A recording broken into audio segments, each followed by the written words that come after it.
The Dred Scott Decision by Gabrielle Ewing and Bri Valente. Born around the year of 1800, there was a man by the name of Dred Scott.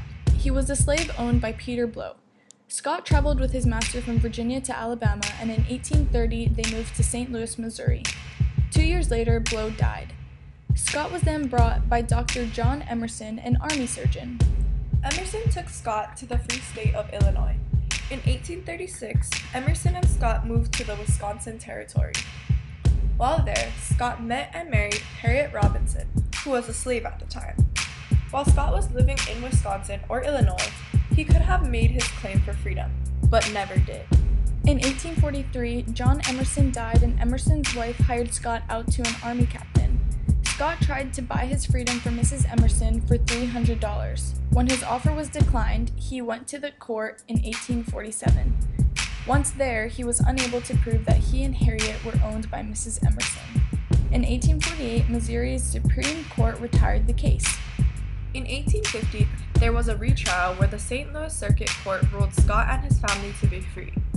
2 years later, Missouri's Supreme Court stepped in again, reversing the decision of the lower court. Shortly after, Scott took his case to the federal court, the U.S. Circuit Court in Missouri. In 1854, the Circuit Court stuck with Missouri's Supreme Court decision. Scott still was not satisfied, and he went to the U.S. Supreme Court in 1856.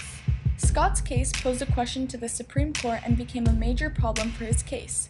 Was Dred Scott a citizen? In 1857, a decision was made.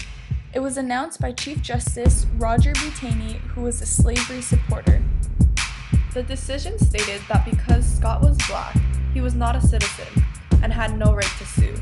The decision also said that the Missouri Compromise of 1820, the legislation which restricted slavery in certain territories, was unconstitutional.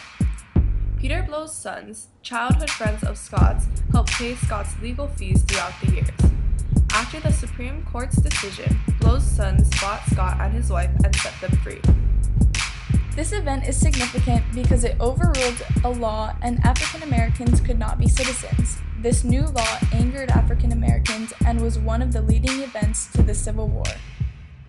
Thanks for watching!